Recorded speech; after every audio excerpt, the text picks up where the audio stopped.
இனிமையான நண்பர்களே, அன்புள்ளம் கொண்ட சொந்தங்களே, அனைவருக்கும் வணக்கம்.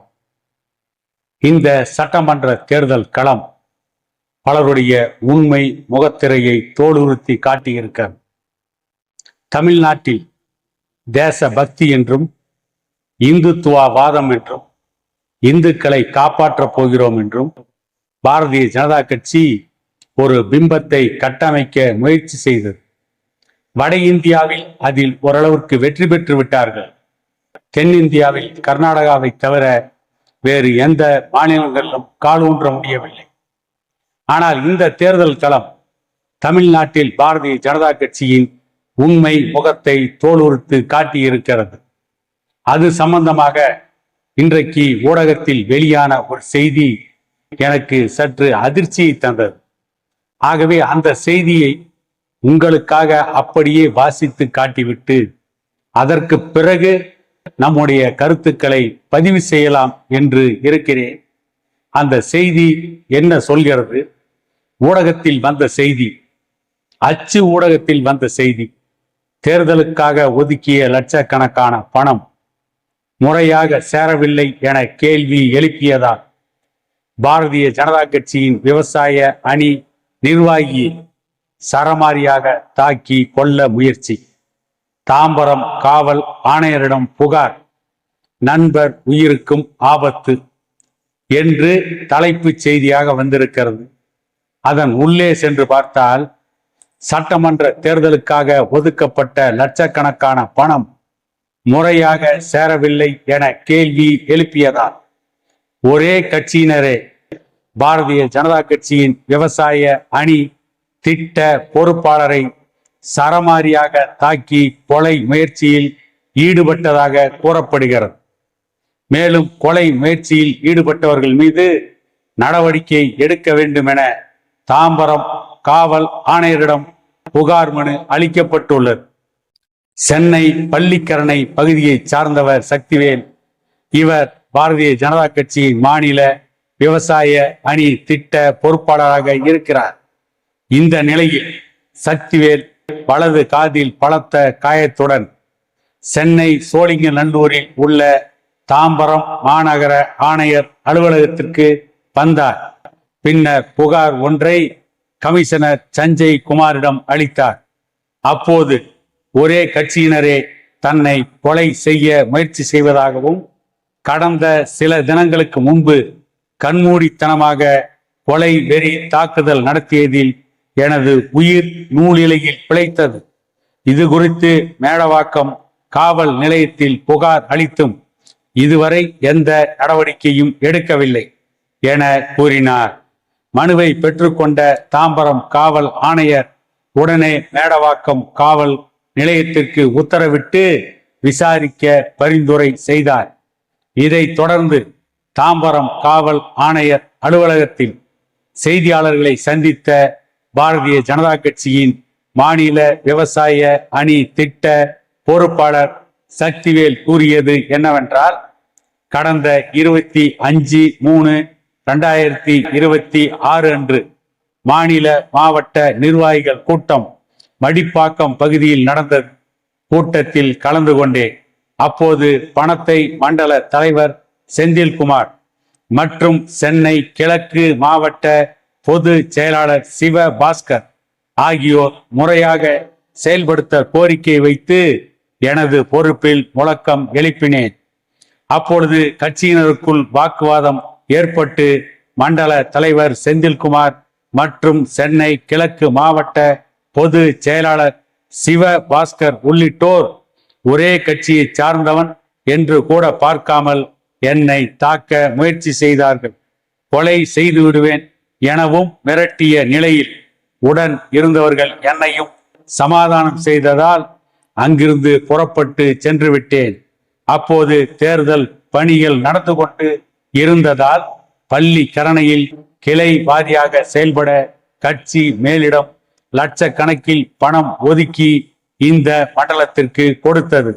அப்படி கொடுத்த பணம் முறையாக கட்சி நிர்வாகிகளுக்கு கிளை அளவில் சென்று சேரவில்லை என மாநில நிர்வாகி என்னிடம் கட்சி நிர்வாகிகள் புகார் கூறியதன் அடிப்படையில் கடந்த 16ஆம் தேதி அன்று மண்டல தலைவர் செந்தில் குமாரிடம் பள்ளிக்கரணை மண்டல தலைவர் அலுவலகம் சென்று கேள்வி எழுப்பினேன். ஆனால் அதற்கு செந்தில் குமார் என்னை கொலை செய்து விடுவேன் என மிரட்டியும் என்னை தகாத வார்த்தையில் பேசியும் மன உளைச்சல் ஏற்படுத்தி தாக்க முயன்றார்கள். இது குறித்து பள்ளிக்கரணை காவல் நிலையத்தில் கடந்த 14ஆம் தேதி புகார் அளித்தேன். கடந்த 21ஆம் தேதி அன்று மேடவாக்கம் பெருமாள் கோவில் அருகில் பாரதிய ஜனதா கட்சியின் மாநில தேர்தல் பொறுப்பாளர் மாலா செல்வகுமார் அவர்களின் மாமியார் இறுதி ஊர்வலத்தில் கலந்து கொண்டேன். அப்போது சென்னை கிழக்கு மாவட்ட பொது செயலாளர் சிவ பாஸ்கர், பள்ளிக்கரணை மண்டல தலைவர் செந்தில் குமார் ஆகிய இருவரும் என் மீது கொலை வெறி தாக்குதல் நடத்தினார்கள். இதில் எனக்கு உதடு, வலது காது, தலை ஆகிய இடங்களில் பலத்த காயம் ஏற்பட்டு கீழே விழுந்தேன். பின்னர் கழுத்தை நெரித்து கொலை செய்யவும் முயற்சி செய்தார்கள். இது குறித்து மேடவாக்கம் காவல் நிலையத்தில் உதவி காவல் ஆய்வாளர் ராம்குமாரிடம் புகார் அளித்தேன்.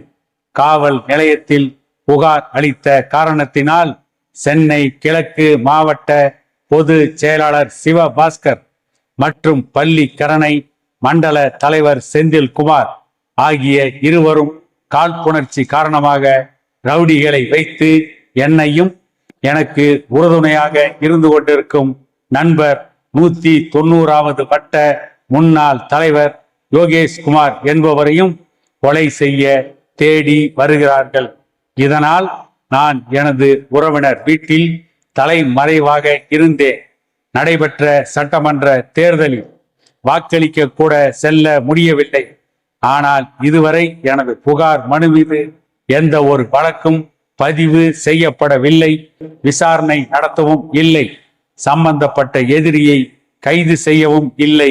எனக்கும் எனது நண்பர் உயிருக்கும் பாதுகாப்பற்ற சூழ்நிலை உள்ளதால் தனது புகார் மனு மீது உரிய நடவடிக்கை மேற்கொள்ள வேண்டும் என்று பாரதிய ஜனதா கட்சியை சார்ந்தவரின் மீது புகார் கொடுத்து அது பரபரப்பாக சென்னை மாவட்ட அளவில் சோழிங்கநல்லூர், மேடவாக்கம் பகுதிகளில் பேசப்படுகிறது. இதிலிருந்து என்ன தெரிகிறது?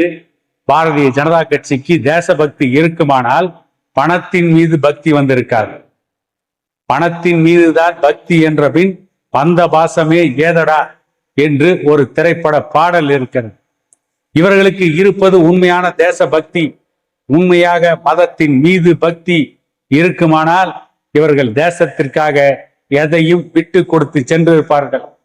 தேசபக்தி இருந்தவர்கள் எல்லாம் சுதந்திர போராட்ட காலத்தில் அது காங்கிரஸ் கட்சியில் இருந்தாலும் சரி, கம்யூனிஸ்ட் கட்சியில் இருந்தாலும் சரி, வேறு இயக்கங்களில் இருந்தாலும் சரி, அவர்கள் பிரிட்டிஷ்காரனுடைய துப்பாக்கி தோட்டாக்களுக்கு மார்பு காட்டி மடிந்தார்கள். ஆனால் இவர்கள் சொல்கின்ற இந்த போலி தேசபக்தி நாம் இன்னொரு அந்நிய நாட்டில் நடைபெறுகின்ற ஒரு வன்முறை தாக்குதலுக்கு எதிராக பேசினால் கூட நீ இந்து கிடையாதா, நீ இந்தியன் கிடையாதா என்று கேட்பவர்கள், நாம் மத்திய அரசை நோக்கி கேள்வி எழுப்பினால் கூட, ஜனநாயக அடிப்படையில் நம்முடைய விமர்சனத்தை வைத்தால் கூட நீ பாகிஸ்தான் ஏஜென்ட், நீ தேச துரோகி என்றெல்லாம் சொல்கின்ற இந்த பாரதிய ஜனதா கட்சியை சார்ந்தவர்கள் இந்த தேர்தல் நேரத்தில் வரக்கூடிய பணத்திற்காக வெட்டு, குத்து, கொலை முயற்சி என்று ஈடுபட்டு இருக்கிறார்கள் என்று சொன்னால் இவருடைய தேசபக்தி உண்மையானதானா என்ற கேள்வி எழுப்ப வேண்டிய சூழ்நிலை இருக்கிறது. காரணம், பாரதிய ஜனதா கட்சி ஊழல் செய்யாத கட்சி, நேர்மையான கட்சி, லஞ்சம் வாங்காத கட்சி, மத்தியிலே நேர்மையான ஆட்சி நடத்தி கொண்டிருக்கிறார்கள் என்றெல்லாம் சொல்லப்படுகிறது. ஒரு பாரதிய ஜனதா கட்சியின் கிளைக்கு கூட லட்சக்கணக்கில் பணம் அனுப்பி அந்த பணத்திற்காக இவர்கள் சண்டை போட்டுக் கொண்டு கொலை வெறி தாக்குதல் நடத்தி கொண்டு இருக்கிறார்கள் என்று சொன்னால் பாரதிய ஜனதா கட்சி உண்மையிலேயே நேர்மையான ஊழலற்ற கட்சியா?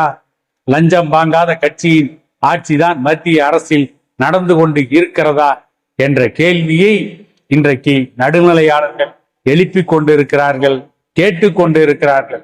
இந்த கேள்வி ஏற்கனவே வட இந்தியாவில் ஆள்கின்ற பாரதிய ஜனதா கட்சி மாநிலங்களில் எழுப்பப்பட்டு இருக்கிறது. ஏற்கனவே கர்நாடகாவில் எடியூரப்பா ஆட்சியில் பல ஊழல்கள், முறைகேடுகள் நடந்ததாக, அதே எடியூரப்பா ஆட்சியில் கர்நாடக மாநிலத்தில் கருணாகர் ரெட்டி, சோமசேகர் ரெட்டி, ஸ்ரீராமுலு உள்ளிட்ட அந்த 4 சகோதரர்கள் நடத்திய ஊழலும் லஞ்ச லாவண்யமும், அவர்கள் கடத்திய கனிம வளங்களும் எண்ணிக்கையில் அடங்காதவை.